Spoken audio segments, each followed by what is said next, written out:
A resume is a fantastic document for showing the what of a professional's life, what degrees they earned, what projects they completed, what softwares they know, but it often fails to capture the how.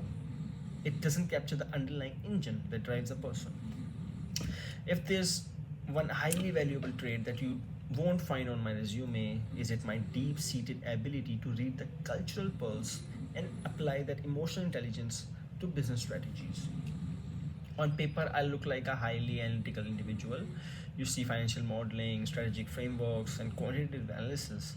But what you don't see is my intense interest in consumer behavior, aesthetics, and cultural trends. I am fascinated by how people communicate, what drives their purchasing decisions, and how visual and auditory cues shape brand perception. Whether it is my understanding the high energy aesthetics that capture the attention of a younger demographic, or analyzing the subtle shifts in how modern consumers interact with heritage brands, I have an intuitive grasp of the consumer mindset.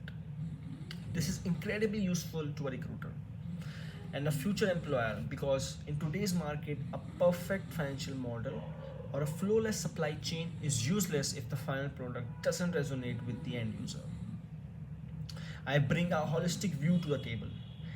I just don't ask, is this financially viable? I also ask, is this culturally relevant?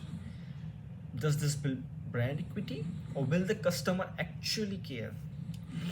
The second thing you won't find on my resume is the sheer grit and resilience I have built behind the scenes. A resume shows a completed project, it doesn't show the 2 a.m.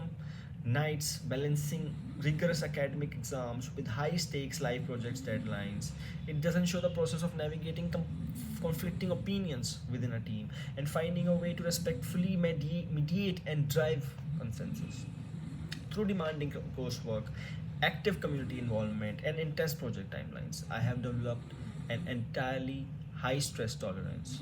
I don't get fluttered when timelines shrink or when project parameters suddenly change. Instead, my focus narrows and my execution speeds up.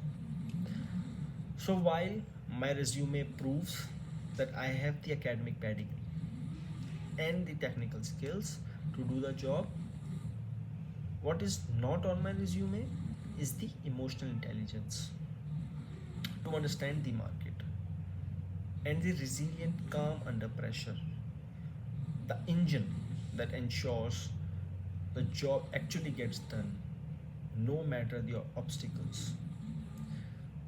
So these are all the things that you won't find on my resume, but it proves that I have that pedigree and I have all those technical skills to do the job. Thank you.